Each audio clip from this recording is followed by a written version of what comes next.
Welcome back my new video. तो ये video उन लोगों के लिए होने वाली है जिनको दियालबाग यूनिवर्सिटी में वोकेशनल आईटी, वोकेशनल ऑटो और लेदर फुटवेयर ब्रांच मिली है। तो अब यार परेशान होने की कोई ज़रूरत ही नहीं है। अब मिली गई है तो मैं आपको बताऊंगा करना क्या है और इन ब्रांचों से भी यार हमको कैसे सफलता मिलती है मैं आपको बताऊँगा। इससे पहले यार मैं आपको एक स्टोरी बताऊँगा जो मेरी खुद की स्टोरी है। यार हुआ क्या, जब मेरा एडमिशन होने को था दियालबाग यूनिवर्सिटी में, तो मैं यार वहाँ पे क्या बीटेक के लिए एडमिशन के लिए गया था। पर मेरा वहाँ पे यार किसी ना कारण की वजह से मेरा बीटेक में नहीं हो पाया था और मुझको जो ब्रांच दी गई थी वो डिप्लोमा ग्रुप ए में वोकेशनल ऑटोग्राफ ब्रांच दी गई थी। मैं यार बहुत ही अपसेट था। अब मैं सोच रहा था यार मैं करूँ कि ना करूँ, करूँ कि ना करूँ, परेशान था। तो फिर मेरी माताजी ने बोला कि भाई जो ब्रांच मिले वो कर लो। तो मैंने यार डिसाइड कर लिया कि ठीक है अपन को अब वोकेशनल ऑटो ही करनी है। पर मेरे जो फादर साहब है वो मना कर रहे थे यार कि ये ब्रांच कुछ नहीं होती है, इसको कोई जानता नहीं है दियालबाग के बाहर। पर मैंने सोचा अब मेरे पास कोई ऑप्शन भी नहीं है तो मैं वोकेशनल ऑटो करने लगा। 15-20 दिन बाद जब मैंने क्लास लेने गया तो यार कॉलेज ने एक बार फिर से लिस्ट को अपडेट किया और कुछ लोगों की जो मेरिट सही थी उसके हिसाब से ब्रांच चेंज कर दी और मुझको वोकेशनल ऑटो ब्रांच दे दी गई। सॉरी, मुझको मेन ऑटो ब्रांच दे दी गई वोकेशनल ऑटो से चेंज करके। तो अब यार मैंने क्या, मेन ऑटो मैंने की और करना मुझे क्या था, बीटेक था। तो फिर ठीक है, मैंने जैसे तैसे करके मन बना लिया कि भाई अब तो ऑटोमोबाइल से ही करना है इंजीनियरिंग। तो मैंने 3 साल मन लगा के पढ़ाई की और ऑटोमोबाइल से मैंने डिप्लोमा कंप्लीट किया। उसके साथ कॉलेज से ही मेरा प्लेसमेंट हो गया था और जहाँ मेरा प्लेसमेंट हुआ वहाँ पे मैंने क्या, जॉब करते करते मैंने एकेटी यूनिवर्सिटी से बीटेक कर ली। एकेटी यू से यार बीटेक करना बहुत ही मुश्किल काम है, यानी कि दियालबाग यूनिवर्सिटी से भी बहुत ही मुश्किल काम है। उसका अलग ही सिस्टम है, तो वहाँ पे ऐसे पास नहीं होते। उस कॉलेज से मैंने भाई बीटेक की है जॉब करते हुए। और जब मैं कॉलेज गया था दियालबाग यूनिवर्सिटी तो क्या मैं बीटेक करने ही गया था। तो यार इस कहानी से मतलब ये निकला है कि अगर मैं वोकेशनल ऑटो छोड़ देता तो ना मेरा डिप्लोमा क्लोज होता और ना मेरी बीटेक होती। तो यार मैं बस बोलूँगा कि आपको जो चीज़ मिली है आप उस चीज़ पे फोकस करो।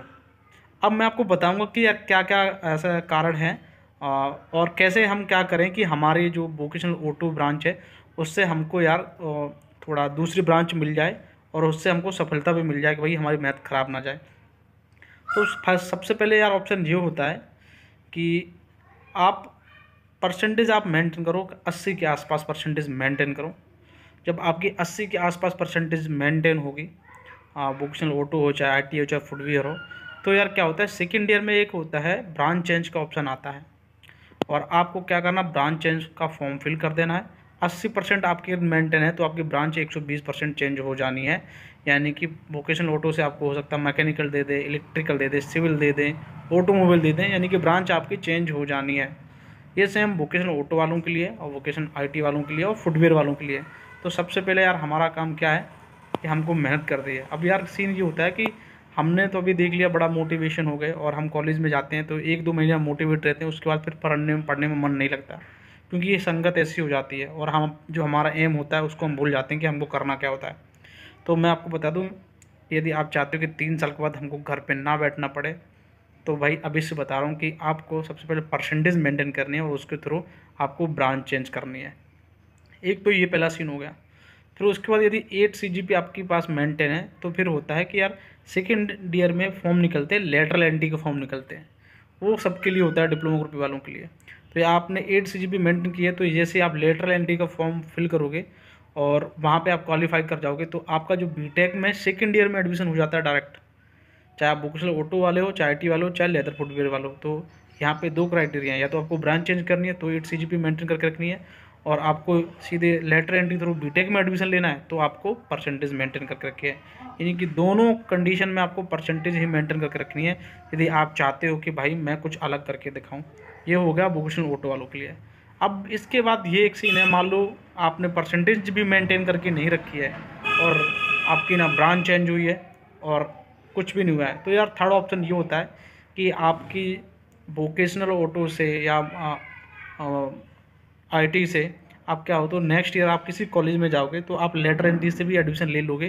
तो वहाँ पे आप बीटेक कर लो, मैकेनिकल से कर लो, ऑटोमोबाइल से कर लो, तो आपको टाइम मिल जाएगा। पर अच्छे कॉलेज से करो, ना कि यार आप कोई कई कॉलेज में 20,000 फीस लगी और आपने वहाँ से कर लिया। कोई आगरा में काफ़ी अच्छे अच्छे कॉलेज हैं, ईशान कॉलेज वगैरह हो गए, तो यहाँ से आप करोगे, वहाँ का प्लेसमेंट देख लो। क्योंकि भाई वोकेशनल से आप कहीं जाओगे जॉब करने तो यार कोई पूछेगा ही नहीं, क्योंकि आप जब कभी देखना naukri.com में यदि आप ज्वाइन करके रखे हो, आप चला रहे हो naukri.com या लिंक्डइन वगैरह चला रहे हो, तो या कहीं और भी मान लो सरकारी वेबसाइट विजिट कर रहे हो naukri.com वाली, सॉरी सरकारी रिजल्ट वेबसाइट विजिट कर रहे हो, तो वहाँ पे आप देखना जो वैकेंसी निकलती है वो निकलती है मैकेनिकल की निकलती हैं, इलेक्ट्रिकल की निकलती हैं, इलेक्ट्रॉनिक्स की निकलती हैं, सिविल की निकलती हैं। बहुत ही कम निकलती है कि वोकेशनल ऑटो ब्रांच की नौकरी निकली हो, वोकेशनल आईटी की नौकरी निकली हो। यहाँ तक कि कभी ऑटो की भी नहीं निकलती, पर ऑटो पार्ट ऑफ मैकेनिकल का है तो हम उसमें फिल कर देते हैं, बाद में जस्टिफाई करते हैं कि भाई हम ऑटोमोबाइल के हैं। तो ये 3 ऑप्शन है यार, या तो आप ब्रांच चेंज कर लो या फिर लेटरल एंट्री में एडमिशन ले लो। ये भी दोनों भी काम नहीं हो रहे, तो आपको क्या करना है, सीधे आपको किसी दूसरे कॉलेज में जाना और आपको बीटेक करना, ये कंडीशन है। और सबसे बड़ी प्रायोरिटी रखना कि परसेंटेज मेंटेन करके रखोगे तो कॉलेज से ही प्लेसमेंट हो जाएगा। अगर प्लेसमेंट हो गया दोस्तों तो फिर कोई टेंशन ही नहीं है, क्योंकि एक्सपीरियंस हो जाएगा आपको 3-4 साल के बाद। और जब एक्सपीरियंस होता है तो आपको कोई नहीं पूछता कि आपने कौन सी डिग्री करके रखी है, वोकेशनल कर रखा है, मैकेनिकल करके रखा है। आप किसी भी कंपनी में जाओगे तो भाई बोलोगे मेरे को 4 साल का एक्सपीरियंस है, 5 साल का एक्सपीरियंस है, तो बस वहाँ पर आपका एक्सपीरियंस, यानी कि आपके पास 4 ऑप्शन हो गए। पहला ब्रांच चेंज कर लो, ठीक है, या फिर लेटर एंट्री के थ्रू दालबाग में ही एडमिशन ले लो। ये दोनों काम भी नहीं होते हैं, तो आपको क्या करना है, किसी दूसरे प्राइवेट कॉलेज में जाके या और गवर्नमेंट कॉलेज में जाके लेटर एंट्री के थ्रू वहाँ पे बीटेक कर लो। और थर्ड ऑप्शन है प्लेसमेंट अच्छा ले लो। प्लेसमेंट यदि अच्छा आपका हो गया तो कोई नहीं पूछने वाला आपका ब्रांच क्या है क्या नहीं है, बस। लेकिन प्लेसमेंट नहीं हुआ तो मट्टी ख़राब हो जाएगी। और इसके अलावा एक चीज़ और बताऊँ यार आपको क्या करना है। इसके अलावा जैसे आप कोर्स कर रहे हो, 3 साल का ये कोर्स कर रहे हो, तो यार जैसे कि कोई कोर्स होते हैं जैसे कि कम्युनिकेशन वाले, जैसे कि एक जर्मन हो गया, जर्मन सीख लो आप, ठीक है, जैपनीज़ सीख लो। मैं इसलिए बता रहा हूँ कि ये बात कोई नहीं बताता, टीचर भी नहीं बताएगा। मैं भाई पर्सनली मेरे को 3 साल का कंपनी है इंडस्ट्रियल एरिया का एक्सपीरियंस है, मैंने एमएनसी कंपनी में काम किया, तो मैं बता रहा हूँ कि वहाँ पे क्या चीज़ इंपॉर्टेंट होती है।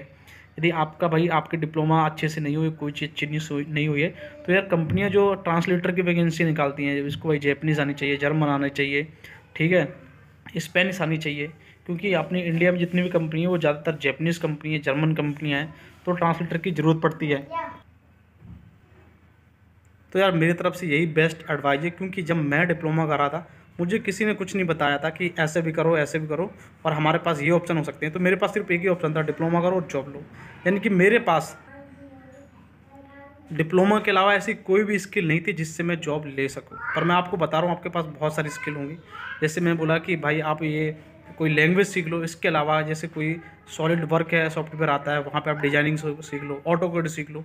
इनके थ्रू ही जॉब लग जाती है भाई। मान लो आप वोकेशनल ऑटो के हो, पर वैकेंसी निकलती है कंपनी में कि भाई सॉलिड वर्क वाला बंदा चाहिए, ऑटोकैड वाला बंदा चाहिए, तो आप ये चीज़ें सीख लो यार। मुझे यार उस टाइम पे सच में कुछ नहीं पता था, कोई एडवाइस नहीं कर रहा था, पर मैं आपको एडवाइस कर रहा हूँ ये चीज़। अगर आपका डिप्लोमा वोकेशनल से है तो आप ये ऑटोकैड सीख लो, सॉलिड वर्क सीख लो, या कोई स्पेनिश जर्मन सीख लो। इसके थ्रू ही आपको आप घर में नहीं बैठोगे, आपकी जॉब मिल जाएगी, और अच्छी जॉब मिलेगी। 35-40-50 हज़ार तक की जॉब मिल जाती है ट्रांसलेटर को, सच बता रहा हूँ। तो यार अगर ये वीडियो आप पूरा देख रहे हो और यहाँ तक आपने देख लिया तो आपको बिल्कुल आप टेंशन लेने की ज़रूरत नहीं है कि भाई मुझको वोकेशनल ऑटो मिला है, वोकेशनल आईटी मिली है।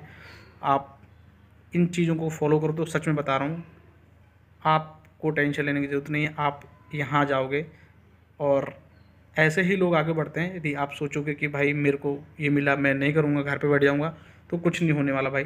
अगर मैं यही सोचता तो मेरा भी कुछ नहीं होता। तो यार इसके अलावा भी आपको लग रहा है कि भाई मुझे नहीं करनी है, तो आप कर सकते हो, या आपके पास कोई दूसरा रास्ता है। और भी यदि आपके कोई डाउट हैं, कोई भी क्वेश्चन है, कोई भी क्वेरी है, तो भाई कमेंट करो, कॉल करो, मैं वो सॉल्व करने की कोशिश करूँगा। कि मेरा मेन मोटिव यही है कि यार आप लोगों का एडमिशन हो जाए वहाँ पे किसी न किसी माध्यम के तरीके से, चाहे जरिया मैं क्यों ना बन रहा हूँ, और मुझे खुशी मिलती है कि भाई जरिया मैं हूँ। तो भाई यार और सब्सक्राइब भी करो, सपोर्ट भी करो, आप लोगों की ज़रूरत भी है सपोर्ट करने की। और मिलते हैं नेक्स्ट वीडियो में, तब तक के लिए जय हिंद, जय भारत, बाय बाय।